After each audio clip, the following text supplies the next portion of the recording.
네, 안녕하세요. 오늘 에코프로비엠이 악재를 갑자기 동반하면서 마이너스 18%가 급락이 되어버렸네요. 코스닥 시가총액 상위권 주식인데 1위, 2위 되는 코스닥 150 기업인데 지금 주가 내부자 거래 혐의로 현재 대주주 포함해서 4명에서 5명이 이권 조사가 되고 있다고 합니다. 이게 조사가 지난해 9월부터 있었던 사건이라고 하고요. 이때부터 회사가 압수수색을 했다고 합니다. 압수수색을 해서 조사를 계속 진행 중이었던 거죠. 자, 이제 혐의가 조금 골 때리는데 2020년 2월 3일 SK 이노베이션 여기서 에코프로비엠이 맺은 계약이 2조 7,412억 원이라고 합니다. 7,412억 원. 근데 이제 이 계약 공시 이전에 임원들이 정보를 이용해서 내부자 거래에 사용을 했다는 거죠. 그래서 금융위에서는 이것을 인지하자마자 조사에 착수했다고 합니다. 그래서 뭐 패스트 트랙 압수수색에 들어갔다는 것이 이제 지금까지 이제 보도가 된 상황인 거죠. 네, 일단 내부자 거래 자체가 이제 중대한 이제 금융 범죄이긴 합니다. 그래서 이게 증시, 그러니까 주가에 타격을 주는 건 당연한 거고, 지금 코스닥 자체에도 이게 그 우량 기업이다 보니까 이 하락이요, 그 영향을 주는 것도 맞습니다. 그래서 지금 상황이 또 심각한 상황으로 또 흘러가는 것 같은데, 이게 지난해 9월부터 조사가 들어갔는데 이제 입건을 한 거죠. 확실하게 어떤 혐의 조사를 하기 위해서 이제 입건을 했기 때문에 이제 속보로 떠갖고 주가가 이제 하락을 한 겁니다. 그런데 2020년도에 있었던 이 내부자 거래를 뭐 사용해서 뭐 주가가 결국 올랐고 어느 시점에서 뭐 차익 실현을 했겠죠. 네, 했을 겁니다. 자, 그런데 이게 인지 후 바로 조사에 착수했다는데 그게 지난해 9월이라고 나와 있어요. 일단 보도에는요. 그럼 9월이면은 한참 뒤늦은 상황에서 이제 조사를 들어간다는데, 이게 왜 조사를 이렇게 들어가냐면 증거 인멸할까봐 얘기를 하는데 2020년도부터 뒤로 거래하면은 증거를 충분히 인멸할 시간이 있지 않을까요? 어쨌든 뭐 압수수색 뭐 패스트트랙이라고 하면서 압수수색 들어가면서 소환을 한 상황입니다. 그러니까 이미 금융위에서는 조사를 하고 있었고요. 이미 조사를 하고 있었고 이제 입건을 시킨 게 지금이기 때문에 이로 인해서 주가가 하락을 한 거죠. 이제 이 건 자체가 어떤 혐의를 어느 정도 확보를 했기 때문에 입건을 할 수가 있는 거거든요. 참 이게 우연인지 아니면 뭐 정말 의도된 건지 우리는 진짜 정확하게 알 수는 없지만, 갭을 띄우고 슈퍼 슈팅 나오면서 갭을 띄우고 상승할 때 이때는 조사를 안 했네요. 그러니까 9월부터 들어가긴 했는데 9월부터 슈팅이 나오면서 최고치를 찍으면서 조사는 이제 한두 달 정도 뭐 이렇게 매도할 시간을 가진 다음에 그 다음에 이제 조사를 해서 롱바디 음봉이 나타났다라는 거죠. 그럼 그 전부터 2020년도부터면요 이제 여기 지점인데, 이때부터 계속적으로 상승하고 다 세력들이 해먹고 다 고점까지 찍은 다음에 그 다음에 이제 이런 조사를 통해서 악재가 났다는 거죠. 그러니까 제가 보잖아요. 그럼 이거를 좀 뭔가 우연이라고 보기 어려운 게 뭐냐면요, 항상이요 제가 보았을 때 세력들이 다 해먹은 그 시점, 세력들이 다 해먹고 나갈 때 그때 꼭 악재가 나오더라고요. 과거에 네이처셀도 그렇고 최근에 셀트리온도 그렇고 그리고 카카오도 그렇고요. 정말 많은 주식들이 이 고점에서 세력이 한참 올릴 때는 악재가 안 나와요. 그래서 이게 반대로 웃긴 게 무엇이냐면, 수급주 매매하잖아요. 예를 들어 수급주 단타를 한다. 악재 안 터져요. 진짜 안 터져요. 그래서 단타가 오히려 기술만 익히면 수급주에서 안전한 부분이 있어요. 그러니까 이제 변동성에 대해서는 리스크가 있지만 이 악재가 터지는 것에 대해서는 리스크가 없다는 거죠. 수급이 쏘고 나서 당장은 뭐 악재가 안 터지고 뭐 이런 게 있습니다. 자, 그래서 저는 이 상황을 일단 보도된 내용들은 여러분도 다 보셨겠지만, 일단은 제가 늘 말씀드리지만 악재가 터지고 이 롱바디 음봉 나오잖아요. 이거는 이제 바로 오르기가 정말 힘들어요. 음봉이 나왔고 악재가 동반됐으면 여기서 누가 섣불리 막 사서 이렇게 올리겠습니까? 이 악재가 해소가 될 경우에는 이제 주가가 아니었네 하면서 회복할 수는 있어요. 근데 지금 상황이 이제 입건됐다라는 건 이제 조사를 좀 시간을 거치면서 할 거 아니에요. 그럼 조사 결과나 이 내용이 통보가 될 때까지 그 긴장감이 유지가 되기 때문에 이때는 섣불리 매수가 들어와서 크게 상승하거나 막 그런 상황은 없다는 거죠. 단타하려고 들어오긴 하죠.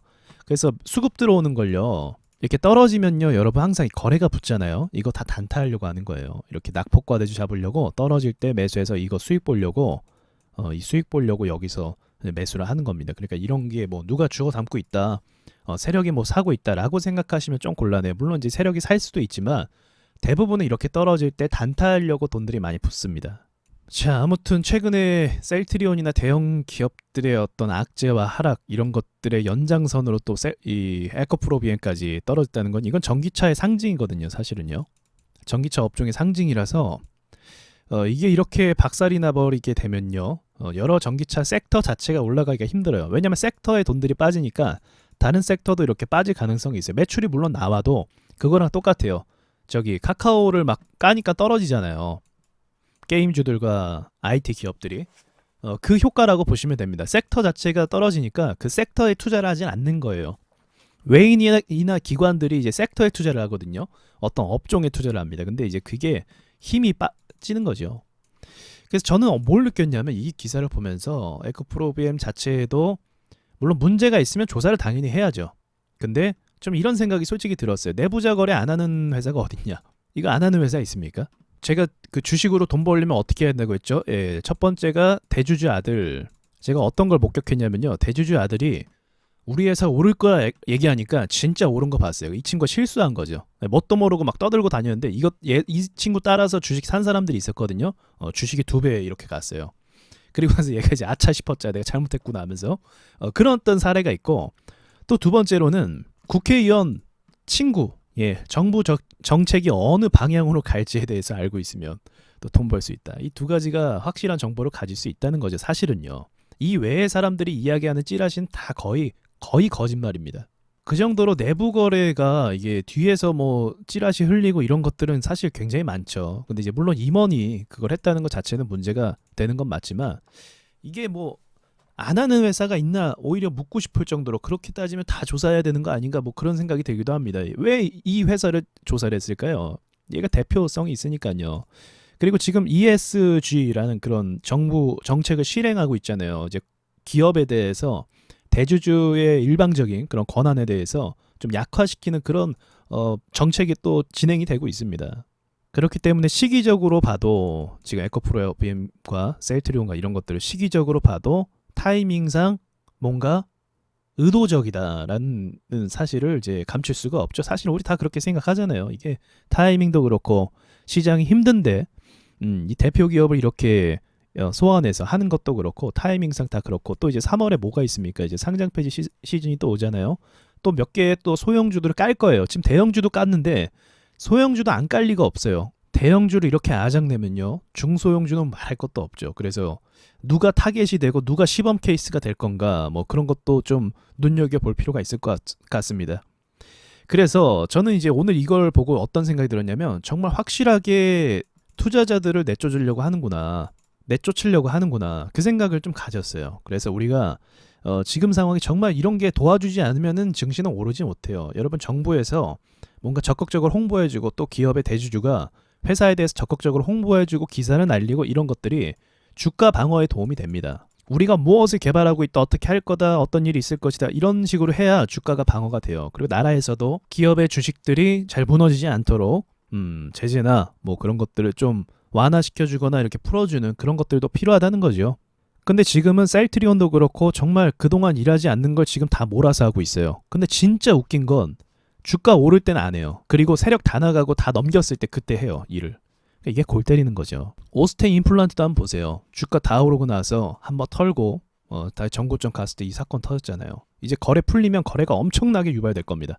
여기서 이제 또 무슨 어떤 계획이 있기 때문에 여기서 거래가 엄청나게 유발이 될 거예요. 긍정적이진 않을 거라고 봅니다. 다음은 셀트리온도 다 오르고 나서 이제 세력 다 나가고 나서 이러한 악재. 여기서는 이제 매집의 의도가 있다라고 보죠. 매집하기 위해서는 나가야 돼요. 강성주주들이 나가야 되는데 어지간하면 안 나가는 거죠. 그래서 강하게 하락시키고 이제 흔들기 전략을 사용할 겁니다. 그러면 나갈 수밖에 없거든요. 카카오도 보십시오. 계속 오를 때는 안 건드려요.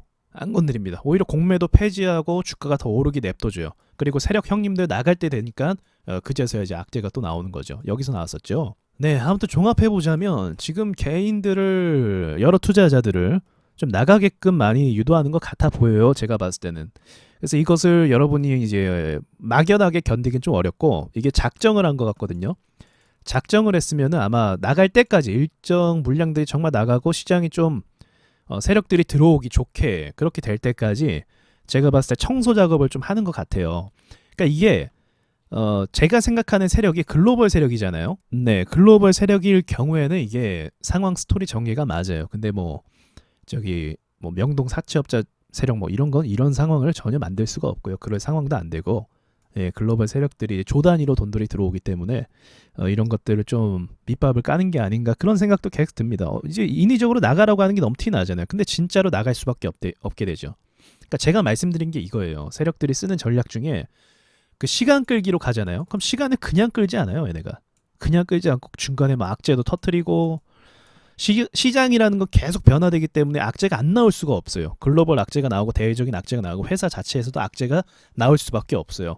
그러니까 시간 끌기가 그래서 무섭다는 거죠. 시간 끌고 나서 다 나가게 되면 호가가 비었을 때 그때 상한가 만들면서 올리기가 너무 수월해집니다.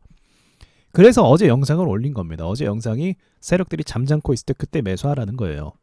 자, 아무튼 주제가 좀 샜는데 에코프로비엠 주주분들께서는 좀 힘드시겠지만 요거를 글쎄요. 제가 요거는 진짜 답이 좀 없는 상황이죠. 어떻게 보면 악재가 회사의 문제 중에 이게 악재 중에 정말 안 좋은 악재가 뭐가 있냐면 대주주 리스크예요. 이거는 사실 이런 우량 기업에서 나오지 않아요. 이게 대주주 리스크인데 이게 횡령이라든지 뭐 그런 거 나오면 진짜 회사 주가가 안 좋게 올라갑니다. 그래서 어쩔 수 없이 이제 입건이 됐으니까 그 후에 이제 후속 기사나 이런 것들을 볼 수밖에 없어요. 네, 볼 수밖에 없습니다.